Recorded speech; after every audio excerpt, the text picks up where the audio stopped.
We're here at the Thyssen Museum in Madrid for the opening of Wu Tsang's show of whales and a screening of her film Moby-Dick or the Whale. Wu, there's such a rich, pervasive history of whales in literature and of course in the Bible. What do whales represent for you, and are you particularly drawn to them? Yes, I've done a lot of research about whales for this project. In particular, I was inspired by research about the sperm whale. Herman Melville's novel Moby-Dick is about hunting a white whale called Moby-Dick, and he's a sperm whale, an albino sperm whale. And sperm whales are particularly interesting to me because they're the deepest diving mammals, and they can dive down to 2,000 meters. And they can hold their breath for over an hour. And I was really kind of struck by the whale as a metaphor for something that is both very close to us as humans, like we connect to them because they are mammals and because they have families and they communicate and we understand a lot about their social behavior, but also they can go places that we cannot go. And so in that sense, they're also beyond our understanding. So for me, when I was making both of these projects, I was really thinking about the whale as a symbol of what is unknown. What drew you to the book Moby-Dick as the basis for this interdisciplinary project? Moby-Dick is a great American classic, and it's a book that's often taught to high schoolers. I didn't read Moby-Dick when I was young, but it's the kind of book that I probably would have not wanted to read because it sort of symbolizes, like, you know, glorifying Americanism. And there are a lot of things in the book that I find to be very problematic. It's very racist and it sort of glorifies colonialism and you know, hunting of whales, but it's also a very beautiful book about the relationships of the people on the ship. And I think Melville had a very interesting relationship to whaling himself. He actually also worked on whaling ships, and at one point he even deserted the ship and went and lived in the South Pacific. So he has this very complicated relationship to his subject matter that seems to me very personal and very intimate. And so I kind of love and am drawn to stories that have kind of messy politics like that. And what was some of the inspiration, some of the sources for your approach that you took? I mean, there were several books that were very important to me. The first one was a book called Mariners, Renegades, and Castaways by C.L.R. James, which is actually a book that he wrote about Moby-Dick.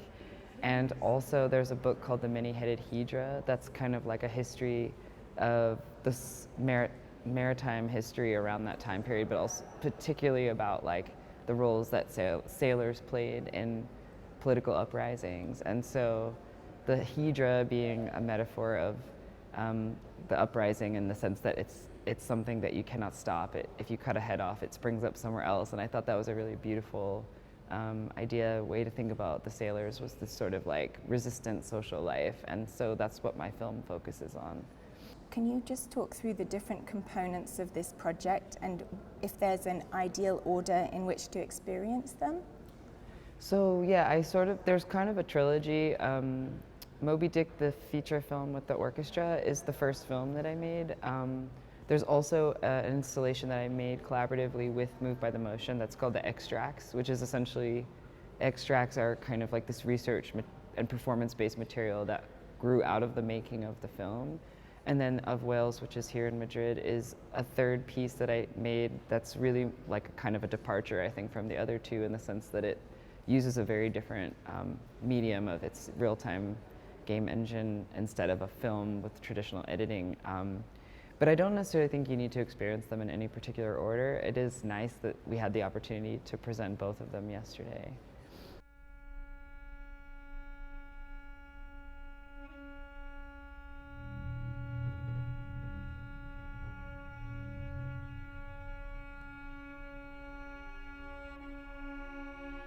Here, in the middle of this shit, against the monomaniac who is its presumed accomplishment, let's get down. Without form and void, unseen and unformed, the face of the water, the whale is the water. Let there be light comes after out of the deep.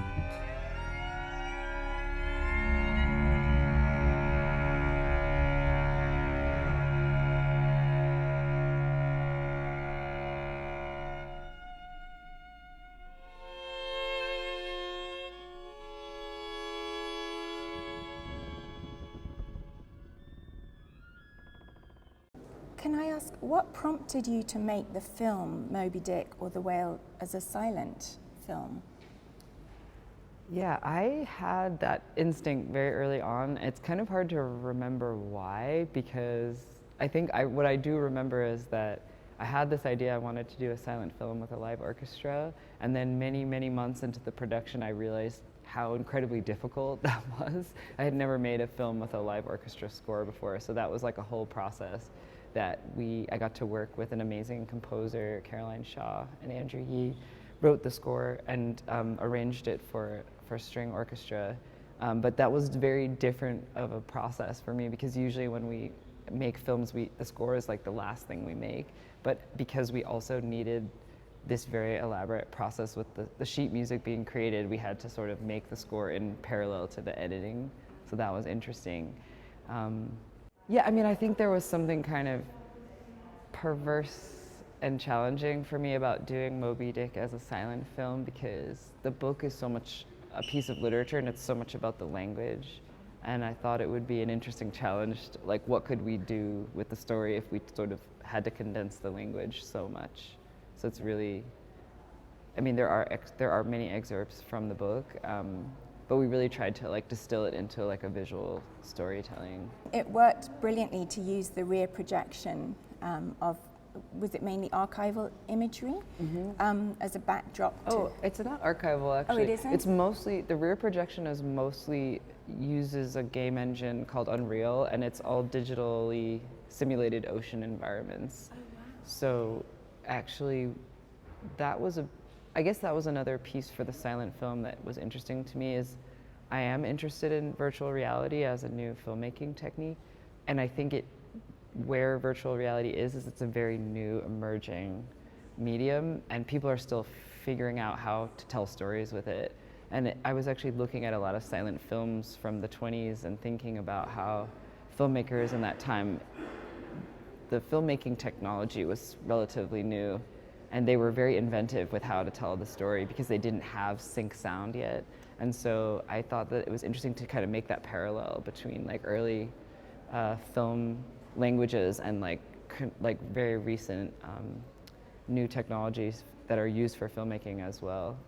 Wow. Yeah, so I wanted to combine the old and the new technique.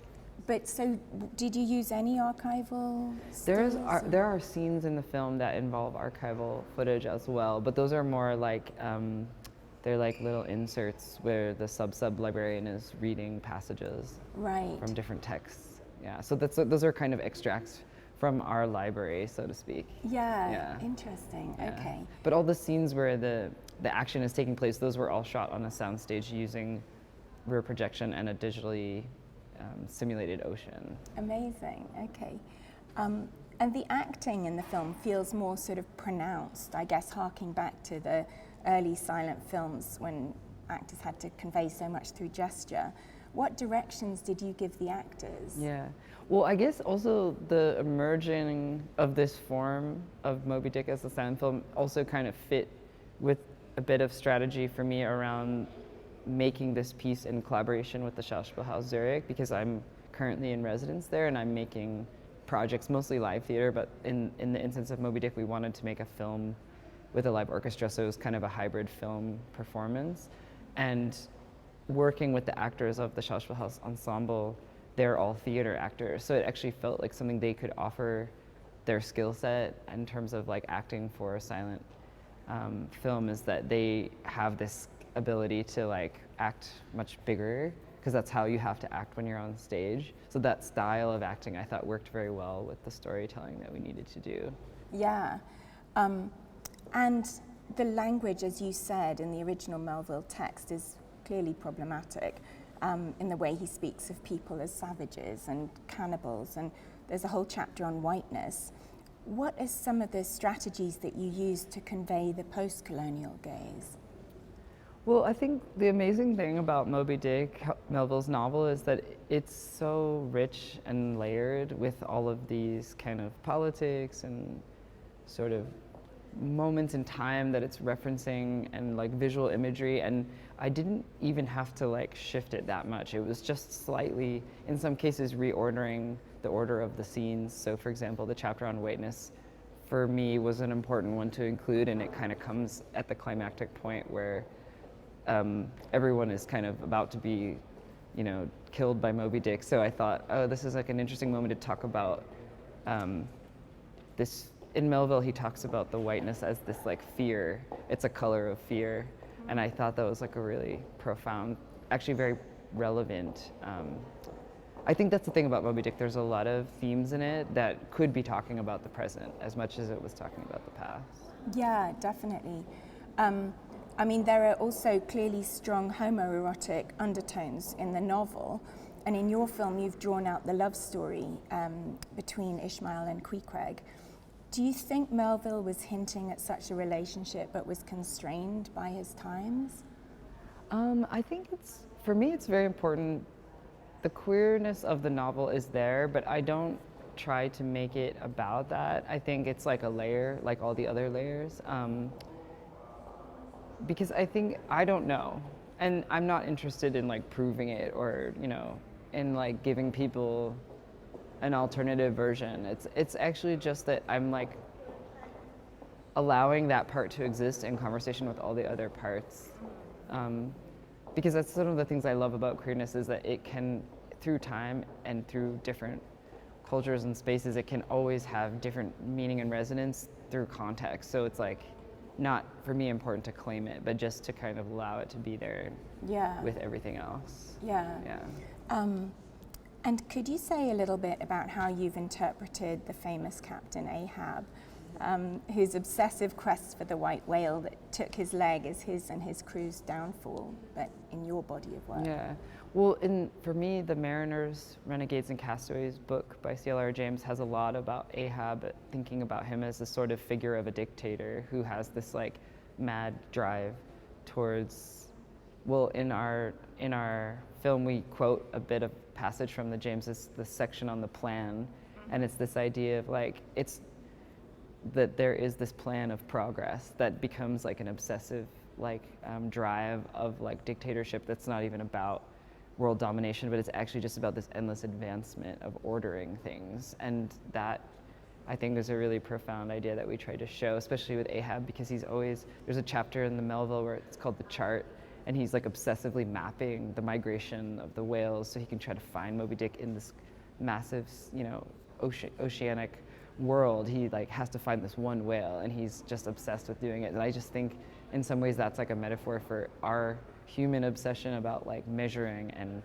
like, I don't know, just kind of Google Earthing the world or something, is that we think we can, if we see everything, we can know everything, and that's such a false presumption, I think. So there's a little Ahab in all of us, I think. There probably is. And do you have a favorite chapter or passage in the book? Yeah, actually the opening of my film begins with a chapter that's called A Squeeze of the Hand, which is this chapter where the men are like breaking apart the whale blubber to break it down to be rendered into oil, and they're squeezing the blubber, and they kind of, in the book, Melville writes that they kind of lose their sense of individual self in the squeezing. They get lost in each other, and they grabbing each other's hands and grabbing the blubber, and I just thought that was such a beautiful image of communion or something. Yeah, togetherness. Yeah, or and something. togetherness. Yeah. And the installation of whales, how does that relate to the film? It feels like there's a definite visual and sonic dialogue going on. How did you see them connecting? Yeah, they're very different. I think one thing that happens for me when I'm making films is that a lot of things have to be sacrificed for the sake of telling a good story. So with Moby-Dick, the feature film, I really had to tell the story, and there are a lot of characters and there's a lot of story arcs you have to follow, and in that sense I felt like I lost track of certain themes that were very important to me. So making of whales was very like, almost this like releasing of all the things that I had been like unable to say or do or try. So Of Whales for me is like a very free form kind of version of my project where it's more about a feeling. And the music, for example, is all recorded from improvisation that I work with some collaborators who play the horns, and it's really just like we looked at images of the deep sea and we looked at images of the cosmos, and then they made lots of sounds and then we rearranged it, and so it's just really like more of a sensing project, I think. And I've read that it's meant to be from the perspective of a whale or the whale, which... Yeah, it's like loosely, the structure of the piece, because it's a video game, so it simulates an ocean environment, and the structure of it is that there is a kind of a camera choreography that's just moving through the ocean. Every hour it comes to the surface briefly. So in that sense, for me, it was like a whale, like a dive of a sperm whale. Mm-hmm. Yeah. It's about time Moby-Dick got his own perspective, right? Yeah. Exactly. But how does that actually work? It's your first VR-based work, isn't it? And what does that entail? Is the film actually evolving all the time? So there's aspects of this piece that are real time. Most of it's real time. There are some aspects that are rendered as well, but I guess it's important to me. It's very subtle. It's not important to me that everything is continuously looking different, but somehow the elements in the piece are alive in the sense that they're not rendered or captured by a camera. That's more like they're there and the camera passes through the space and you see a lot of things. So for me, that just has a different quality. Yeah. It's subtle. I don't know if it looks that different each time, but it is actually different each time. So as a viewer, you're seeing something different each time you go in. Subtly, yes. Yeah. And that installation has been shown in various different spaces, including the Arsenale in Venice. What does this space bring to the work? Well, we actually created it for this site in the Arsenale called the Gaggianda. It's like an outdoor boat dock. And when Cecilia Alemani invited me to be in the biennial, she asked me if I wanted to make something for this space, and particularly a film. And so I was really conceiving of it as I was conceptualizing the project. I was thinking about that space because it has very unique acoustics and beautiful reflections of the water. And so it really was like made for that space. But it's been interesting now that the piece is starting to travel a bit, because doing it here in Madrid, we had a really different environment. It's the first time I've installed the piece indoors, or not indoors, in a gallery, because we did it in Berlin in a big atrium, and we've done it in 2 spaces that are very open and that have lots of people walking through. And this is more of a situation where you can come in and sit and watch. And I really like that impact because you just get to experience the music in a different way. In a way, with the cushions, it makes it more meditative. Almost. Yeah. You could just spend hours there. Exactly. Collaboration is at the heart of how you work. In your view, how does a multiplicity of voices enhance your practice and the individual work? Well, I think artists always have to just sort of lean into what they naturally want to do. For me, it's always been collaborate, and I love working with people. I feel like one of my skills as an artist or a director could be like trying to amplify the things that inspire me about the people around me. So that's often how I work. Okay. Last question is just what's next on the horizon? You've been so busy with this. Well, we have one more year at the Schauspielhaus Zurich, so we're now working on some more live productions for stage. One is a Shakespeare play, and I'm also working on Carmen, like an adaptation of the opera. Yeah. Wow, fantastic. Okay, well, thank you so much, Wu. That's great. Thank you.